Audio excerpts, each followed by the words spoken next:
Hi, and welcome back to Semmelweis STEMtalk. Today, I'm so excited to introduce you to someone who may honestly not need an introduction at all.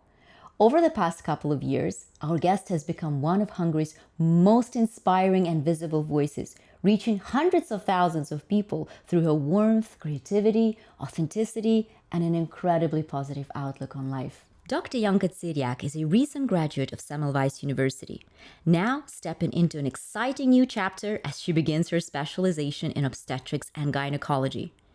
Throughout her journey, Janka has combined medical school with acting, research, international experiences, and community outreach, educating many about medical topics and inspiring countless young girls to pursue careers in medicine and sciences.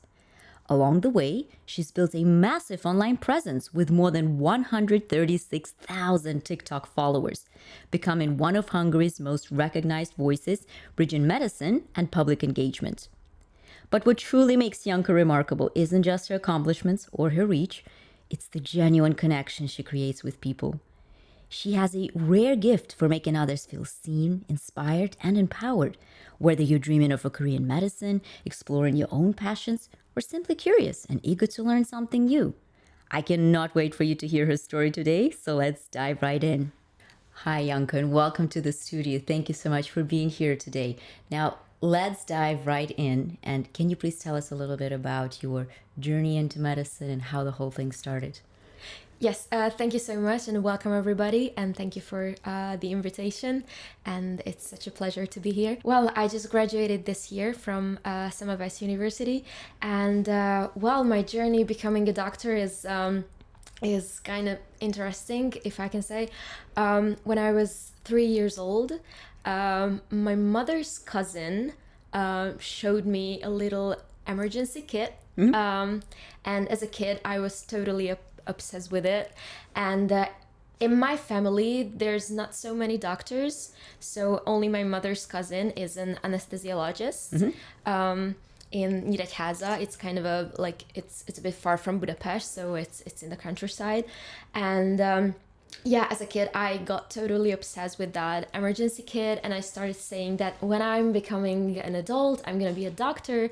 And like the adults always asking kids like what do you want to be when you grow up, and and I always told people that I'm gonna be a doctor.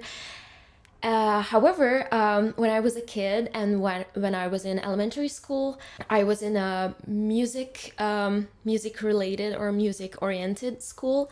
So one big part of me was always obsessed with music and singing and theater, and I was singing in a choir since I was 6 or something like this. And when I was 16, I started thinking that is it just a fixation that I want to be a doctor, or is it really something that I want? Or maybe I would like to be an actress or a singer or something like this. So it was a really big dilemma for me when I was a teenager. And of course, my parents didn't really suggest or didn't really support me being an actress. They told me that it's not a real job for sure, and so they did not really support it. And then when I was at my final year in high school, and we had a biology class, and we had an autopsy with a pig heart. And yes, I felt that moment, the same obsession I felt for theater and the singing. And at that moment, I realized that there are two obsessions for me, and I really want to do medicine, and I really want to do this medical school. And I felt like that maybe if I'm gonna go to medical school, I can have this singing and theater as a hobby for me. However, if I'm gonna be an actress, I cannot be a hobby doctor or something like this. So I felt that maybe I can have both in my life, and I didn't regret it. So I think this was the best decision I could ever make, and I haven't regretted it. So yes, I just graduated this year. It's still Congratulations unbelievable. on that. Oh, thank you, thank you. How does it feel to have a doctor next to your name now? Well, it's still unbelievable. I kind of feel like I hopefully gonna start working in October. So I think that maybe I'm gonna have that cathartic feeling when I'm gonna start working. So since June when I graduated, I still feel like that I haven't own it. I don't own it yet. So the doctor name. So I really would like to start working and then earn the doctor name. If I I can say. understand that. And you're going to be starting now your obstetrics and gynecology residency training. Is that Yes. what it is? How did you settle on this particular field? Well, that's also really interesting because I really wanted to be a pediatrician for a long time, and I did my my student research work in a pediatric oncology topic because I really felt like that being a pediatrician would suit for me. But then I applied for a scholarship to the US in 2024. I was in Buffalo for 2 months. And I had an obstetrics and gynecology rotation for a month, and that was the first time I saw a delivery, and that was magical for me. I mean, I was there and I cried, and I felt like, oh my God, I would like to do this for the rest of my life. And we had a tutor, which and our tutor was actually Hungarian in the US, and I kind of dived into this specialty, and I saw how wonderful it is, and I actually felt that because I was always into this surgical stuff, and yet pediatricians don't really do this surgical stuff, and before that I didn't really know that obstetricians have a lot of surgeries. And when I realized that, I thought that, oh, maybe this field is for me. And I love this endocrinology part, and I love the hormonal stuff, the PCOS, the endometriosis, and the IVF, and there are a lot of things I'm really into in this kind of specialty. And when I realized that, I felt like that this is the field for me. I really felt that in my heart that I want to do this, and I never had that feeling with pediatrics. Actually, I just felt that maybe I always felt that pediatrics is good, and that was the time when I felt that pediatrics is the one that I'm most likely interested in, but I'd never had that gut feeling. I really want to do this, and I had that feeling with the obstetrics and gynecology. So that's very exciting. So you're gonna actually finally start doing the thing that you really love. And you also mentioned you had a very interesting journey where you had several different passions that you wanted to combine in your life, and in fact during your studies you did just that. You did your medical school studies, and alongside that, you sang in a choir, you continued with your acting passion and all of that, right? And what would you say was the role of these experiences in your journey? How did they influence you as a human being and possibly as a doctor? Well, I'm always saying to people who start medical school that I think it's really important to have your hobbies in your life during the university as well, because I think medical school is not easy. There's a high chance to burn out, to feel really overwhelmed, and I think the fact that I had theater and singing in my life, it really prevented me from burnout. So, however, it wasn't easy to go to practices and during an exam period, for example. But actually, when I studied all day and then in the evening I went to practice, at the end of the day, it really helped me balance my life, and it really helped me fulfill my feelings. And at the end of the day, I really felt that I have this balance of medical school and this this artistic side of me. Right. So it had a really huge part to prevent me from burnout, actually. And I see the same with people who for example, who are dancing or doing something which is not medicine. And I think it's really important to do something something different, because it really helps you balance, I think, the burnout feeling with Right. the.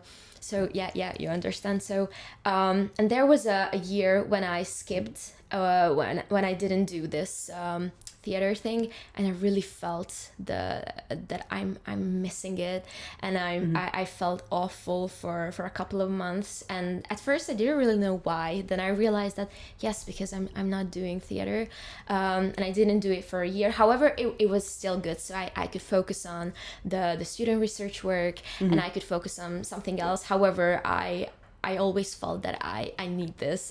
I would like to go back. And yeah, I went back, and I'm still doing it. And I really hope that during my residency years, I could do that too. I actually have a really big motivation, because in my at the theater when I play, there's also a resident doctor who I know, and he is awesome, and he's also doing this theater thing with me, and he's a traumatologist. So, and he always motivates me that I can still do this during my residency years. And however, he's crazy, so he's sometimes after a 24-hour shift, he still comes, and oh god, and I'm and I'm always like, oh my god, are you crazy?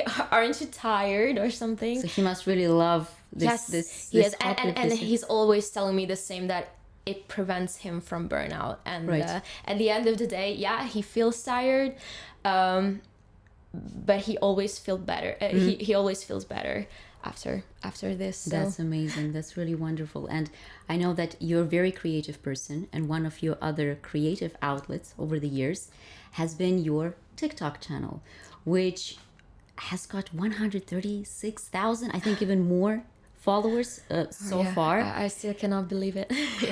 How did you get into this? Well, it wasn't like one day I just woke up and I thought, yes, I'm gonna be an influencer today. No, that wasn't like this. That's still unbelievable for me. However, when TikTok wasn't TikTok, it had a different name called Musically. Maybe a lot of people knew that. And Musically was actually about lip syncing, and people were singing and acting and some of this really weird stuff. And I had that application on my phone, and I actually uploaded videos just for fun for me. And sometimes I just sent it to my friends out of fun.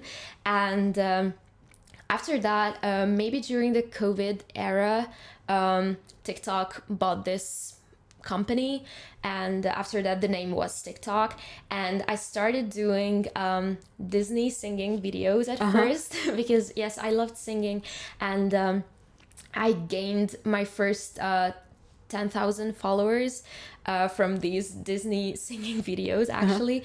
And one day I just uploaded a video when I was in surgical scrubs, and people were asking in the comments like, where did I buy these surgical scrubs?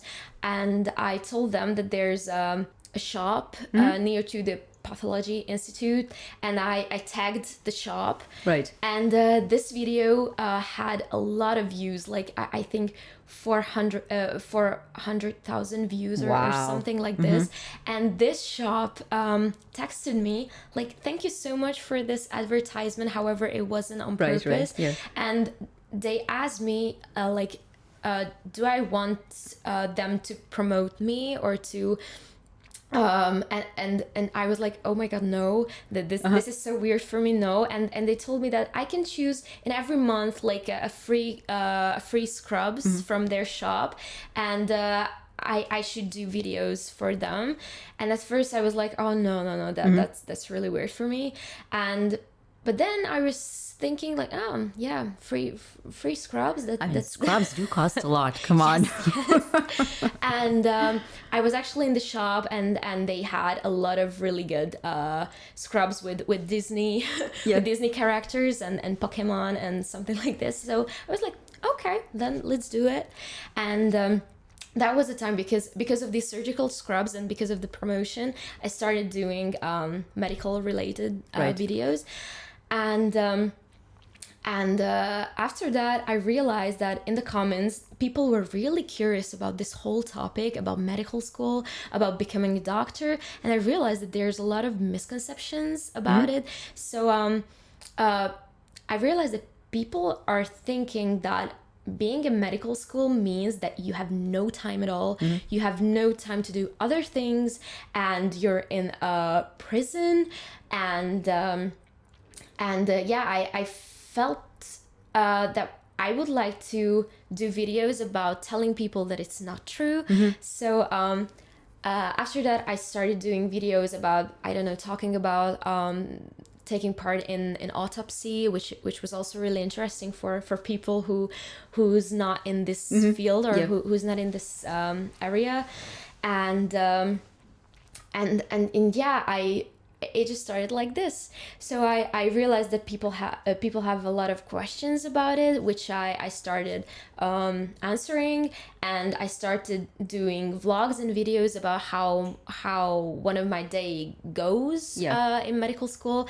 And at that time it was COVID, and during the COVID I worked in the emergency department as a nurse.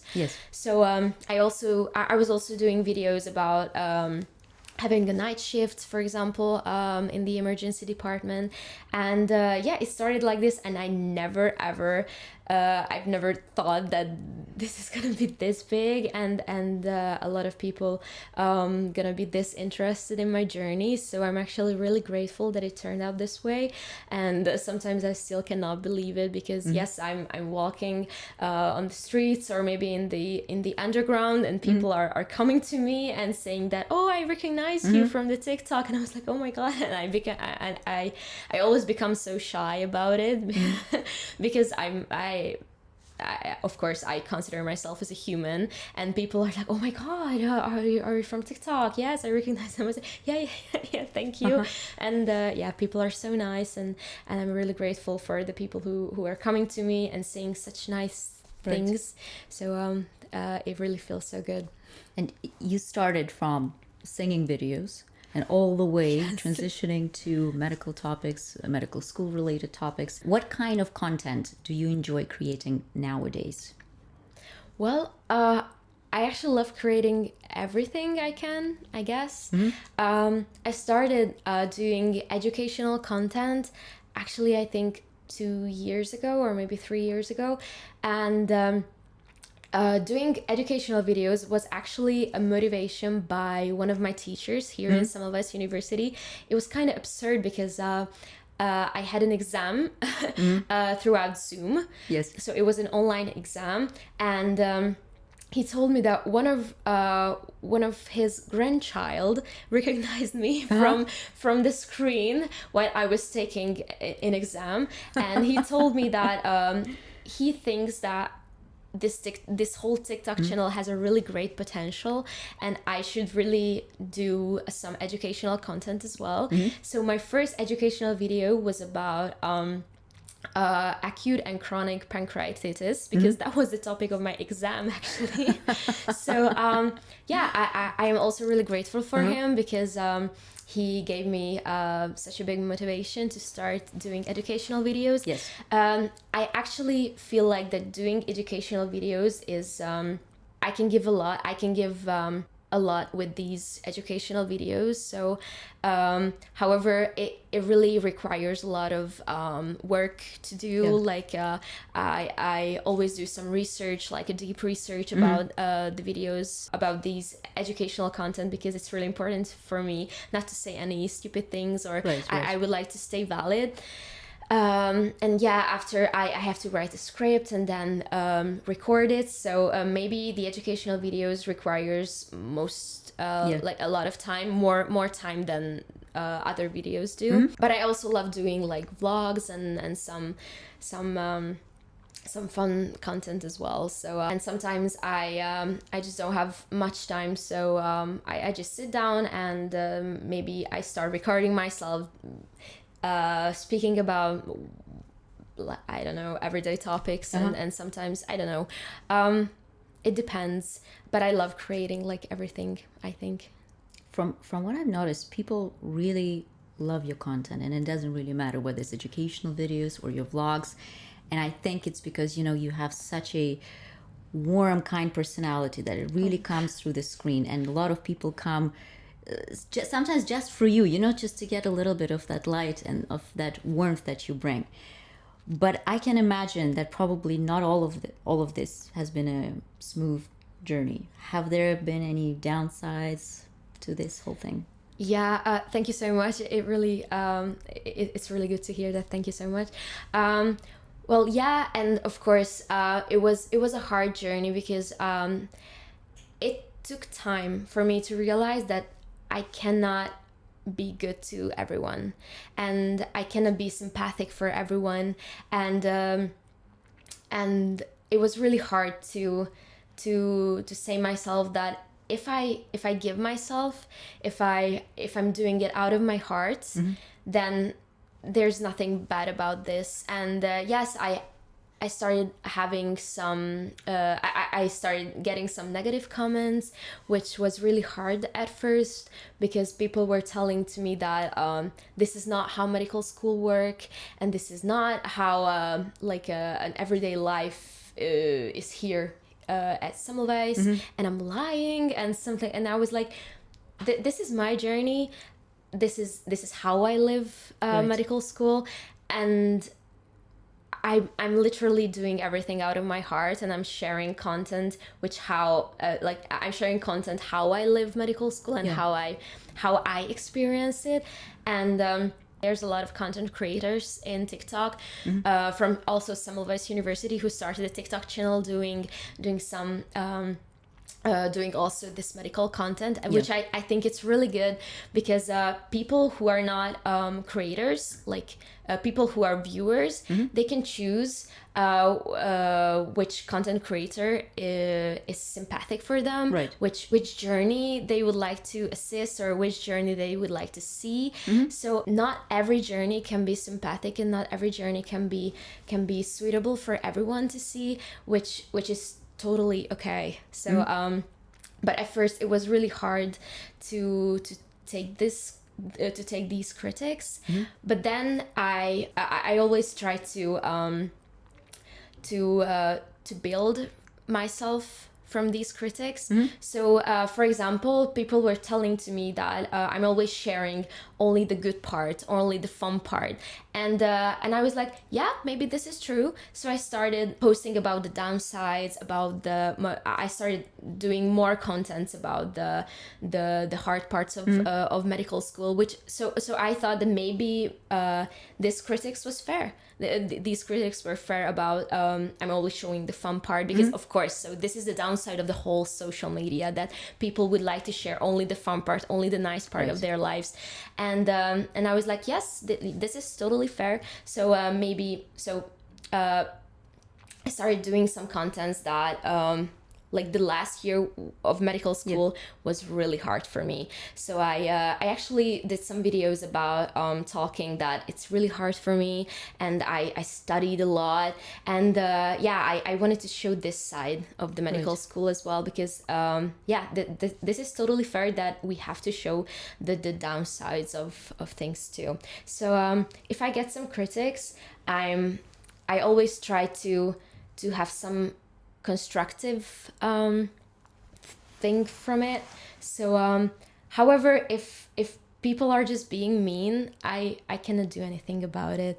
But at first it was really hard to cope with these negative comments.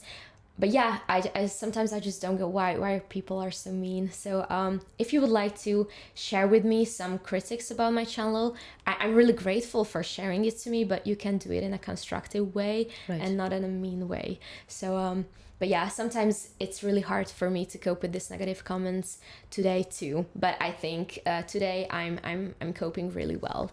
So yeah, but this is also a downside of being on social media and having a TikTok channel, that you have to cope with these downsides as well. You know, you have really become someone that people recognize on the street, and as you mentioned, sometimes you're just going about your day and people come up to you.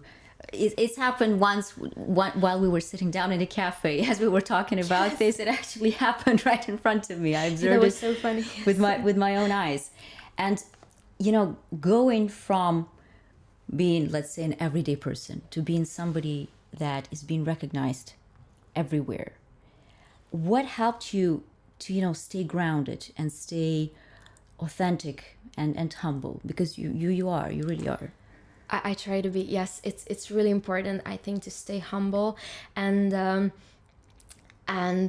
yes, it's when people are coming to me at the streets, I always become so shy, because I consider myself as a human, and of course it's such a big responsibility, I think, because if there's a lot of people who are following me, and sometimes I cannot even imagine how big how big these follower numbers are. And as a doctor as well, it's such a big responsibility, and I'm always considering this, that I have to, it's a big responsibility what to post and what to post about my life, and where I'm going, because people are watching me, and people know where I'm going, what I'm doing, and people are curious about my life, and yeah, it's such a big responsibility, and every day I feel like that I have to stay grounded, and I have to stay humble, and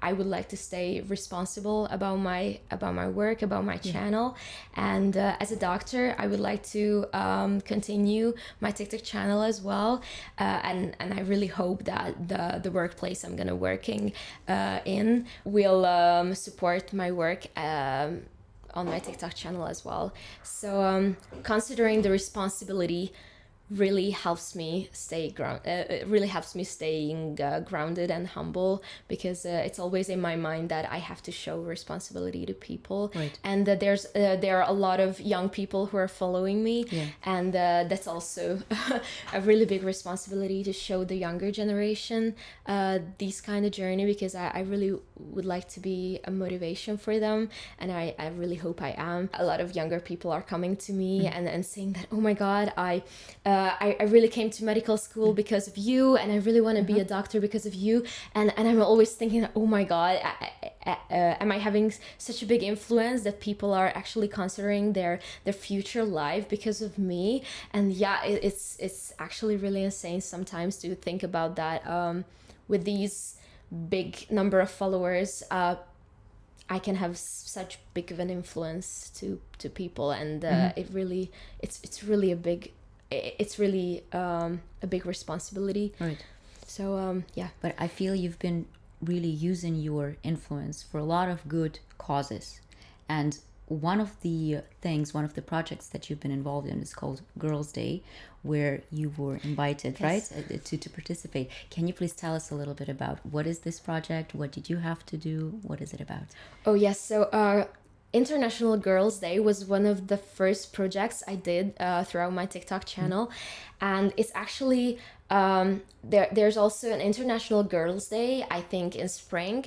And there's also an International Girls' Day festival in autumn. It's such a cool thing, I think, because the whole event is about showing girls that they can do anything they want, especially on STEM fields. And I got invited to this International Girls' Day, I think 2.5 years ago. And I did a presentation, and I saw these girls that they have such a big dreams, and yes, this whole event is about showing these girls that if they can dream something, they can do it, and they can also be a mathematician, they can also be, I don't know, a firefighter or a policeman or whatever they dream about. And this whole thing started actually my feminist era, I think. So I really want to support these girls, and I still believe that that if you're a girl, you're not less than a boy or a man, and it's not against men, just a bit, but I'm joking. So it's actually just showing girls that they can do anything they want, and I love this project, and I'm cooperating with these International Girls' Day team for this is my third year actually, and I really hope that that I can take part in this October. There's going to be actually an International Girls' Day Festival in October as well. So I really hope that I can take part in this year too.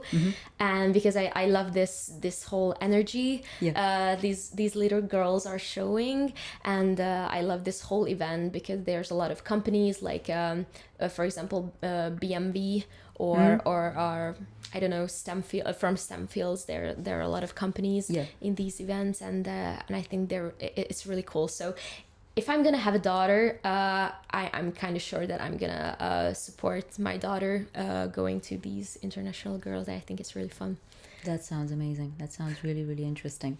And some other things that you've been doing over the years. So besides the acting, the singing, the different projects that you were involved in, the research, you got to travel quite a bit, I believe, in your last year of medical school. Yes. You had lots of different trips to different countries. You already mentioned the US, for example.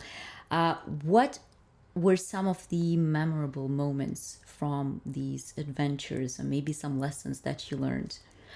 Well, it's actually kind of insane too, because I only traveled in my last year, and people are always surprised that, oh my god, but you've been to several places, and yeah, this was only in 1 year actually.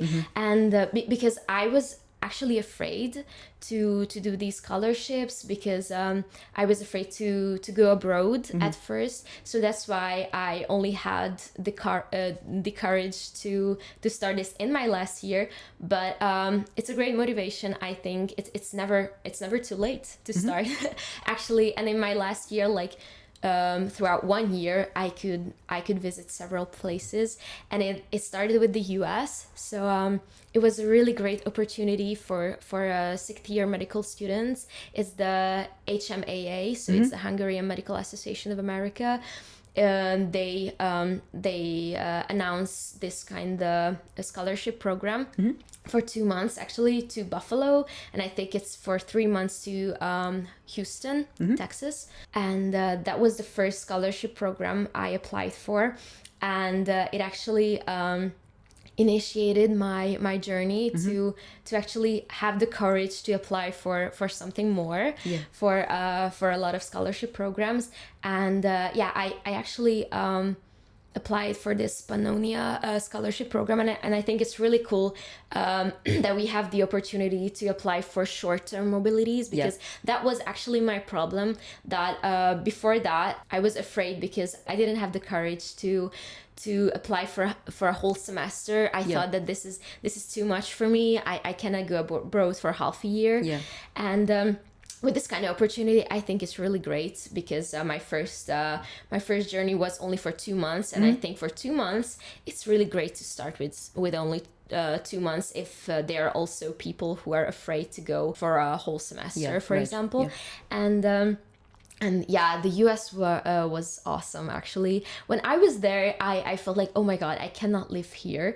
I would like to go back, and I was a bit homesick. But when I came home, I really wanted to go. I really want to go back.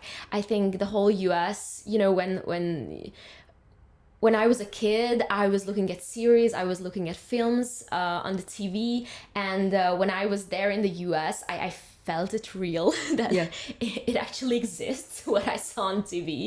Yeah, those houses and the whole US spirit. And I love the people there. People were so friendly and open to people. And yeah, I loved being in the US, and I really wanted to go back in my life. Maybe not to Buffalo, to New York, then maybe to California or something like this. So it actually initiated that I applied for more scholarships. So I've been to Portugal, but only for a conference for a week. But I also applied scholarship for that, and then I was in Austria for a month, and then that wasn't with Pannonia, but I was also in Germany, and I was also in Egypt for a month, and but that was those were different scholarship programs. I was in a language course in Germany, and I was with the IFMSA in Egypt for a month, actually, in this summer. That was also really great too, and that was also really exciting. So yes, I traveled a lot in this year, and I think traveling is really great because it opens up your perspective about the world, and it really helps you open to new experiences and open to new ideas. And I think because of the traveling, I also became more open, and I'm not afraid of trying out new things. So I think traveling is really important if you can do it, because there's a lot of opportunities to university students to apply for these scholarships. So it's also supported. So yes, I totally, I'm so grateful that I could travel this lot in this year. That just sounds really fantastic, and really a lot of traveling in 1 year that you finally found the courage to do. Yes. And if there's some young people listening now and they're really also interested going somewhere for a semester, for a couple of weeks or something, what advice would you give to them? How can they seek out these opportunities? It's always the start, which is the hardest part. So starting this journey or applying for your first scholarship or applying for your first journey abroad is always the hardest part, because you have to have the courage to start it. But after that, you're like the whole world is yours.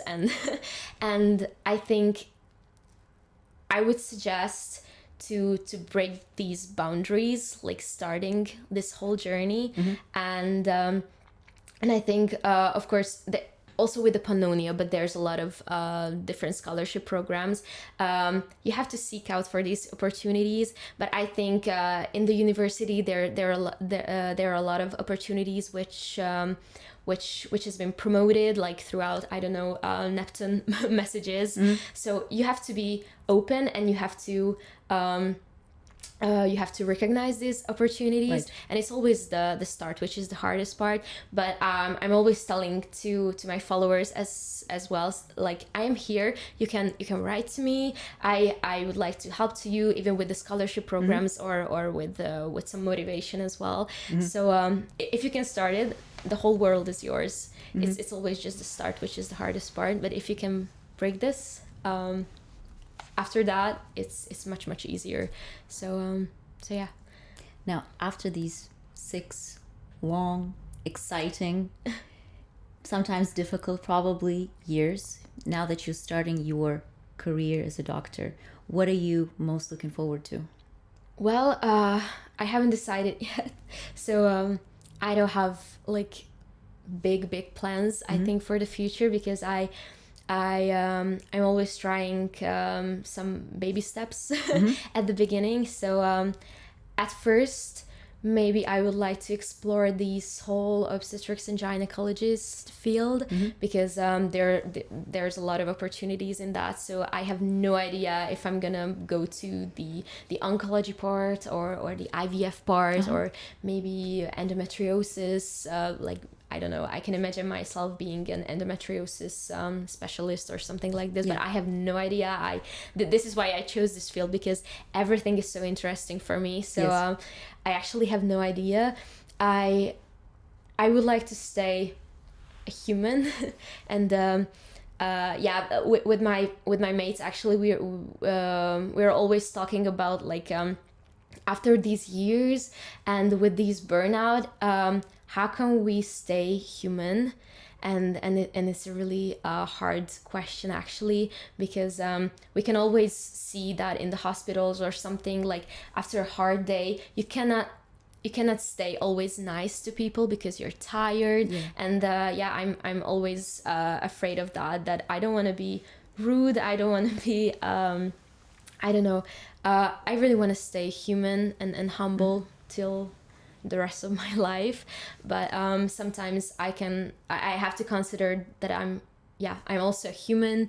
Like after a 24-hour shift, I can let myself be, I don't know, frustrated or something, and it's also okay. So it's a completely different journey to cope with these mechanisms, I think. But I'm really trying to stay grounded and stay humble, because I think it's one of the most important parts, being a doctor, that you have to stay human.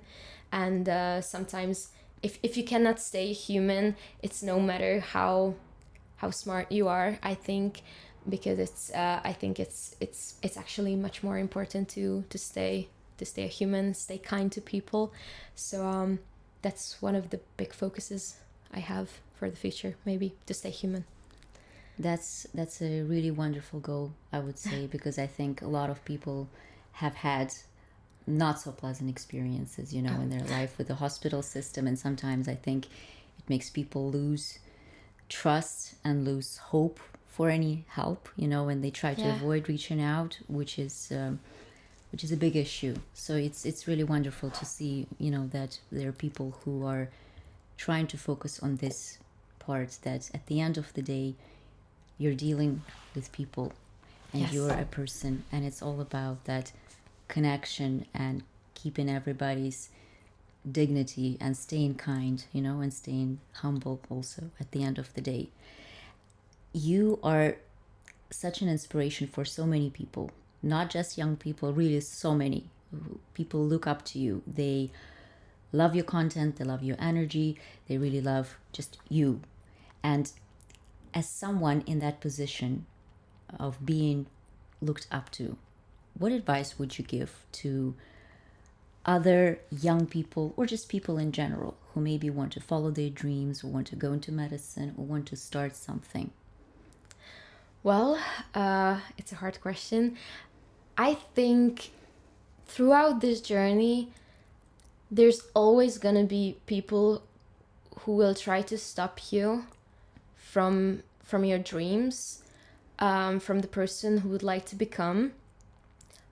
But if you're really dedicated to your dreams, no matter what other people's saying, if you can dream it, you can do it. And maybe it was kind of a cliche, but I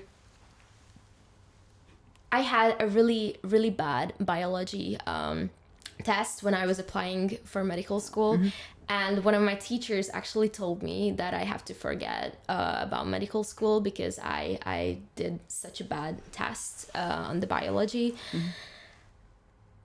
But after that, I was like, no, I shouldn't give up. Even if my biology test was bad, I can do good with the other tests, and I can still get into medical school if I'm not giving up.